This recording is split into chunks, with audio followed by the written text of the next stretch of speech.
ଭଗବାନ କୃଷ୍ଣଙ୍କୁ ଜଣେ ଭକ୍ତ ପଚାରେ, ପ୍ରଭୁ ମୁଁ ଏତେ ଆପଣଙ୍କର ଭକ୍ତ, ଏତେ ସେବା କରୁଛୁ, ଏତେ ଆପଣ ନୋବେଲ କାମ କରୁଛୁ, ଏତେ ଭଲ କାମ କରୁଛୁ, ଲୋକଙ୍କ ସେବା କରୁଛୁ, ମୋର କିଛି ଅନୀତି ନାହିଁ, କିଛି ଦୁର୍ନୀତି ନାହିଁ, ମତେ କାହିଁକି ଏତେ କଷ୍ଟ ମିଳୁଛି?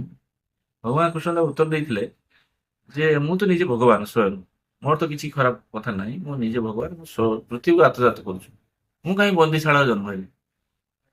ଜନ୍ମ ହେଇସାରିବା ପରେ ମୁଁ କାହିଁକି ବୁହା ହେଇକି ଗଲି ଯାଇକି ଆଉ ନଦୀ ପାର ହେଇକି ଆରପଟେ ଯାଇକି ସେ ନନ୍ଦ ଯଶୋଦା ଘରେ କାହିଁକି ଫେରେ ଗଲାବେଳକୁ ସେଠି ପୁତନା ବକାସୁର ଇଏ ସବୁ ରାକ୍ଷସ ମାନେ ମତେ ମାରତେ ଚେଷ୍ଟା କଲେ, ମତେ ସବୁଦିନ ମୋ ଜୀବନର ମାରିବାର ଥ୍ରେଟ୍ ଥାଏ। ତାହେଲେ କଣ ପାଇଁ ଥାଏ? ତାର ଅର୍ଥ ଯେଉଁମାନେ ନୋବେଲ କଜରେ ଥାନ୍ତି, ଯେଉଁମାନେ ଭଲ କାମରେ ଥାନ୍ତି, ତାଙ୍କୁ ସବୁବେଳେ ମାନେ ଥ୍ରେଟ୍ ଆସିବ, ଡିଫରେଣ୍ଟ ଥ୍ରେଟ୍ ଆସିବ, ଆଲୋଚନା ଆସିବ, ସମାଲୋଚନା ଆସିବ, ଲୋକ ଉଚ୍ଚାରଟନା କରିବେ, ସବୁ କରିବେ, କିନ୍ତୁ ତାଙ୍କ ସଂଖ୍ୟାଟା କେତେ? ଆପଣ ଯେମିତି ଗୋଟେ ଫୁଲ ଫୁଟିବା ପାଇଁ ହେଲେ ଗ୍ରୀଷ୍ମ ବି ଦରକାର, ସେଥିରେ ବର୍ଷା ବି ଦରକାର। ଖାଲି ଯଦି ବର୍ଷା ହବ ଆପଣଙ୍କ ଗଛ ପଚିଯିବ, ଖାଲି ଯଦି ଖରା ହବ ଗଛ ପୋଡିଯିବ। ଫୁଲ ଯେତେବେଳେ ପ୍ରସ୍ଫୁଟିତ ହୁଏ ସିଏ ଖରା ବି ତାକୁ ଦରକାର ପଡେ, ତାକୁ ବର୍ଷା ବି ଦରକାର ପଡେ। ସେମିତି ଗୋଟେ ଜୀବନକୁ ସଫଳ ହେଇତେ ଗଲା ମାନେ, ସଫଳ ମଣିଷଟେ ହେବା ମାନେ ତାକୁ ସମାଲୋଚନା, ତୁଷାରଟନା ଏସବୁ କଥା ମିଳେ, ତାକୁ ପ୍ରଶଂସା ମିଳେ। ନିନ୍ଦା ପ୍ରଶଂସା ଦିଟା ଗୋଟେ ଜୀବନର ପହିଲୁ, ସେ ବି ମିଳିବ, ଇଏ ବି ମିଳିବ। ଯେ ନିନ୍ଦା ଦ୍ଵାରା ହତୋତ୍ସାହିତ ହେଇଯିବ, ସେ ପ୍ରଶଂସା ଦ୍ଵାରା ବି ଉଲ୍ଲସିତ ହେଇଯିବ, ସେଟା ହବାର ନାହିଁ। ପ୍ରଶଂସା ଦ୍ଵାରା ବି ଉଲ୍ଲସିତ ହବାର ନାହିଁ, ନିନ୍ଦା ଦ୍ଵାରା ବି ଡରିବାର ନାହିଁ। ତେଣୁ ସେଥିପାଇଁ ଜୀବନକୁ ଜୀବନ ଗୋଟେ ଗୋଟେ ରାସ୍ତା, ତାକୁ ଆମେ ଚାଲିଛେ, ତା ଭିତରେ ବହୁତ କଥା ଝୁଣ୍ଟିବା, ବହୁତ କଥା ଶିଖିବା, ବହୁତ କଥା କରିବା, ସେମିତି କରିକି ଚାଲିଛନ୍ତି। ସେଥିରେ କିଏ କଣ ଆଲୋଚନା କରୁଛନ୍ତି, ସମାଲୋଚନା କରୁଛନ୍ତି, ତାପରେ ନିଜେ ଆସିକି ଆମେ ତାକୁ ଇଣ୍ଟ୍ରୋସ୍ପେକ୍ଟ କରୁଛନ୍ତି ଯେ ଆମେ କଣ ମୁଁ ଭୁଲ କଲି, ଠିକ କଲି କି କଣ କଲି। ନିଶ୍ଚିତ ମୁଁ ରାତିରେ ଆସିକି ସବୁଦିନ ଶୋଇବା ବେଳେ ଚିନ୍ତା କରେ, ଏମିତି କିଛି ଭୁଲ କରିଛି କି, ମୁଁ ଭୁଲ କିଛି କହିଛି କି? ଏମିତି ବି ନାହିଁ ଯେ ମୁଁ ସବୁ ଠିକ କରୁଥିବି, ସେଟା ସମ୍ଭବ ନୁହେଁ। ମୁଁ ବି କିଛି ଭୁଲ କରୁଛି, ଭୁଲ କରିବା ଅନୁସାରେ ମତେ ବି ସେ ଅନୁସାରେ ଦଣ୍ଡ ବି ମିଳିବ। ମୁଁ ଯେତିକି ଠିକ କରୁଛି ସେ ଅନୁସାରେ ମତେ ବି ପୁରସ୍କାର ବି ମିଳିବ। ତେଣୁ ଏଇଟା ସବୁବେଳେ ଚେଷ୍ଟା କରିବା ଦରକାର, ପଜିଟିଭ ଏସ୍ପେକ୍ଟଟା ଅଧିକା ହବା ଦରକାର। ଆପଣ 100ଟାରୁ ଆପଣ 20ଟା ଭୁଲ କଲେ 80ଟା ଠିକ କରିବା ଦରକାର। ଆପଣ ଭୁଲ ସଂଖ୍ୟା ଯଦି ବଢିଯିବ ତାହେଲେ ଜୀବନ ବିଫଳ ହେଇଯିବ। ଭୁଲ ଏମିତି କେହି ନାହିଁ, କାହାର ନାହିଁ ଯେ କେହି କରିନି। ଯେଉଁମାନେ ଆଲୋଚନା କରୁଛନ୍ତି ତାଙ୍କର কোনো ଭୁଲ ନାହିଁ, ଯେଉଁମାନେ ସମାଲୋଚନା କରୁଛନ୍ତି ତାଙ୍କର ଭୁଲ ନାହିଁ, ତାଙ୍କର ସମସ୍ତଙ୍କର ଭୁଲ ଅଛି, ଠିକ ଅଛି, କିନ୍ତୁ ତାର ସଂଖ୍ୟାଟା ପରିମାପକ ହବା ଦରକାର। ତେଣୁ ମଣିଷ ସେଇ ମଣିଷ ଯେତିକି ସଫଳ ହବ, ଯେତିକି ତାର ଭଲ ଗୁଣ ଥିବ, ଯେତିକି ଖରାପ ଗୁଣ ଥିବ ସେଇ ମାତ୍ରାରେ ସେମାନେ ଦଣ୍ଡ ପାଇବ। ଏଟା କେଣେ ଆଡଜଷ୍ଟ ହୁଏନି। ଆପଣ କହିବେ ମୁଁ 500 ଟଙ୍କା ଚୋରି କରି ଆଣିଲି, ଆଉ ମୋର 400 ଟଙ୍କା ମୁଁ ବାଣ୍ଟି ଦେଲି, ତାହେଲେ ମୋର 500 ହବ, 500 ୟୁନିଟ୍ ହେଲା ମୋର ପୁଣ୍ୟ, ଆଉ 300 ୟୁନିଟ୍ ହବ ମୋର ପାପ। ତାର ମୋର ଆଡଜଷ୍ଟ ହେଇକି ଆହୁରି ମୋର 200 ଆଡଜଷ୍ଟ, ସିଏ ଏମିତି ହୁଏ।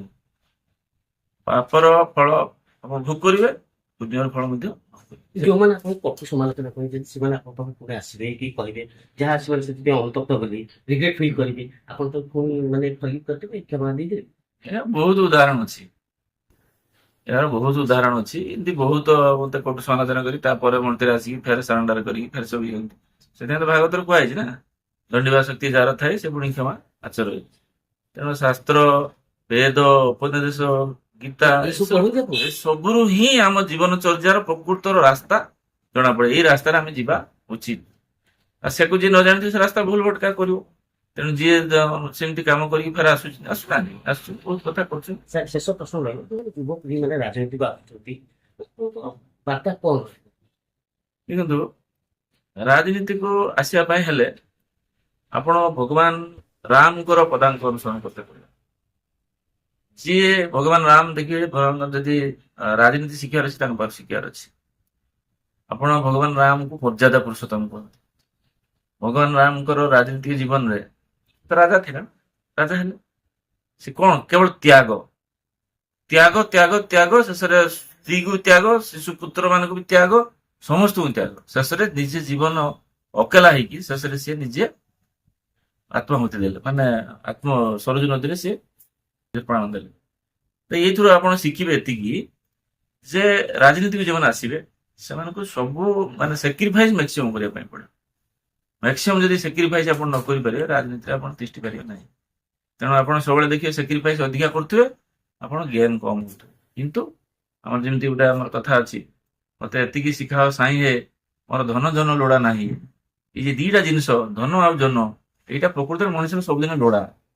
ଏ ଧନଟା ହଉଛି ଆପଣଙ୍କର ସମ୍ପତ୍ତି, ପ୍ରପର୍ଟି, ଭୌତିକ ଜିନିଷ ଯାହା, ଆଉ ଜନ ଯାହା ହଉଛି ଲୋକ ସମ୍ପର୍କ। ଲୋକ ବିଜୁ ବାବୁ ଯେତେବେଳେ ମରିଛନ୍ତି, କେତେ ଲୋକ ତାଙ୍କ ସଭାଧାର ଅଛନ୍ତି, ଯେତେ ସେମାନେ ଜନ ଅର୍ଜନ କରିଥିଲେ, ଧନ ଅର୍ଜନ କରିଛନ୍ତି, ଯେତେବେଳେ ମରିବେ ତାଙ୍କ ସଭାଧାର କଣ ସେତିକି ଲୋକ ରହିବେ? ରହିବେ। ସେଥିପାଇଁ ଧନ ଆଉ ଜନ ଦିଟାକୁ ରୋଜଗାର କରୁତେ ଯାଉଥିଲା ବେଳେ ଧନକୁ କମ ଜନକୁ ବେଶୀ ଯିଏ ପ୍ରାୟୋରିଟି ଦିଏ ସିଏ ଯଶ ଖ୍ୟାତି କୀର୍ତ୍ତି ଅର୍ଜିକି ସଂସାର ନାମ ରଖିକି ଯାଏ। ସବୁଦିନ ମୁଁ ସ୍ୱପ୍ନରେ ଦେଖେ ଯେ ବହୁତ ଗାଈ ଗୋରୁ ଥାନ୍ତେ, ବହୁତ ଚଳୁଥିବେ, ବହୁତ ପାଚିରି ଡିଆଁ ଡୁଇଁ କରୁଥିବେ, ଇଏ କରୁଥିବେ, ମତେ ସେଟା ସ୍ୱପ୍ନରେ ଆସେ, ମୋର ଡ୍ରିମ୍ ସେଟା ବୋଲି ଭାବେ। ତ କରୁ କରୁ ଏବେ ଯେତେବେଳେ 2015 ଯେତେବେଳେ ସବୁ ଆ ଯେତେବେଳେ ସବୁ ସିଜର ହେଲା, ସବୁ ପୋଲିସ ଯେତେବେଳେ ଗାଡି ସବୁ ସିଜ କଲେ, ସେମାନଙ୍କୁ ରଖିବା ନେଇ ଏଠି ସେଠି ଜାଗାରୁ ଗଛ ମୂଳରୁ ବାନ୍ଧିଥାନ୍ତି, ଏଠି ବାନ୍ଧିଥାନ୍ତି, ସେଠି ବାନ୍ଧିଥାନ୍ତି, ପୋଲିସ ସିଜ କରି ଆଣିକି ଥାନାରେ ବାନ୍ଧିବ 8 ଦିନ 10 ଦିନ, ତାପରେ ଇଏ କାର୍ଡ ସବୁ ନେଇଯିବେ। ସେଟା ଦେଖିକି ଭାରି ଦୁଃଖ ଲାଗେ। ସେଥିପାଇଁ ତାଙ୍କରି ପାଇଁ ଘାସ ଚାଷ କରିବି ଏବଂ ତାକୁ ଚରେଇବି, ନିଜେ ଗାଈକି ଚରେଇବି ବୋଲି ଭାବିକିରି ମୁଁ ଗୋଟେ ଫାର୍ମ ହାଉସ କରିଛି। ଫାର୍ମ ହାଉସରେ ଏକର ଏରିଆ ହଉଛି 100 ଏକର। ମୁଁ ତାର ଦେହରେ ମୋର ଘର ଅଛି, ମୁଁ ସେଇଠି ହିଁ ରହୁଛି। ଆପଣ ଯେତେବେଳେ ୱିଲ୍ ଦେରେ ଯୋଉ ୱେ କୁହନ୍ତି, ଆଉ ଗୋଟେ କଥା କୁହନ୍ତି, never try to reduce your expenditure, rather try to increase your income. ତ ଆପଣ କେବେ ଚେଷ୍ଟା କରିବେନି ଯେ ଆପଣ ଖର୍ଚ୍ଚକୁ କାଟ କରିବେ। ଆପଣ ଖର୍ଚ୍ଚକୁ କାଟ କଲା ମାନେ ୟୁ ୱିଲ୍ ବିକମ୍ ପୁଅର। ଆପଣ କୁହନ୍ତୁ, ଦେଖନ୍ତୁ ଯେତେ ଦୁନିଆରେ ଯେତେ ଲୋକ ଅଛନ୍ତି, ସେଇ ଲୋକମାନଙ୍କ ଭିତରେ ଆପଣ ଦେଖିବେ ଯେ ଏକ୍ସପେଣ୍ଡିଚର ପ୍ୟାଟର୍ନରେ ହିଁ ଜଣେ ଧନୀ ଘର ବହିଛି। ଜଣେ ଜଣେ ସେୟାର କିଣୁଛନ୍ତି, ସେୟାର କିଣିକି ବର୍ତ୍ତମାନ 600 କୋଟି ଟଙ୍କା, ଜଣେ ଯଦି ଆଜି 50 ବର୍ଷ ତଳେ ଗୋଟେ ସେୟାର କିଣିଥିବ, ଆଜି ସେଟା 500 କୋଟି 600 କୋଟି ହେଉଛି, ମାନେ ଲକ୍ଷେ ଟଙ୍କା ସେଟା 600 କୋଟି ହେଇଥିବ। ତେଣୁ ଆପଣ ଯଦି ଏକ୍ସପେଣ୍ଡିଚର କରିବେ, ଯଦି ଆପଣ ସେ ଏକ୍ସପେଣ୍ଡିଚରଟା ଯଦି ଆପଣଙ୍କର ଜେନୁଇନ୍ ଥିବ, ଆଉ ଯେତେବେଳେ ନୋବେଲ କଜରେ କରିଥିବେ, ଆପଣ ଆର୍ନିଂ ଆପେ ଆପେ ଆସିଯିବ, କେଉଁଠି ନା କେଉଁଠି ଆସିଯିବ। Destiny is pre defined. ଆପଣ ମନ ଦୁଃଖ କଲେ କି ସୁଖ କଲେ କିଛି ହବନି। ଆପଣଙ୍କୁ ଯାହା ହବାର ଅଛି ସେଟା ଆପଣ ଜନ୍ମ ସମୟରେ ଲେଖା ଅଛି ଯେ one day will be this or that.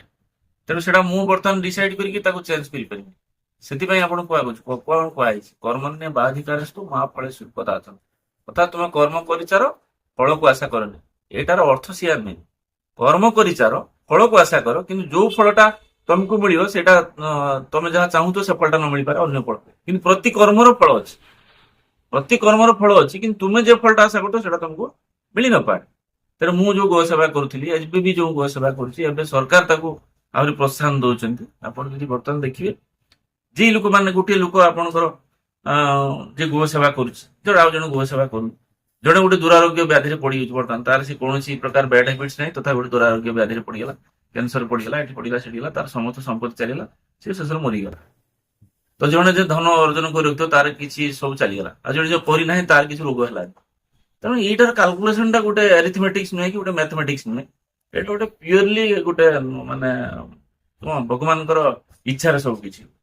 ତେଣୁ ଆପଣ ମୁଁ ଆମେ କିଛି ବି କରିପାରିବାନି। ସେଥିପାଇଁ ବି ବହୁତ ବହୁତ ଜାଗାରେ ବି କୁହାଯାଇଛି ଯେ ଭଗବାନଙ୍କର ବିନା ନିର୍ଦ୍ଦେଶରେ ପତ୍ର ବି ହେଲେନି। ତାର ଅର୍ଥ your Destiny is pre defined. ମୁଁ କଣ ବନିବାର ଅଛି ଆଗରୁ ଡିସାଇଡ୍ ହେଇଯିବ।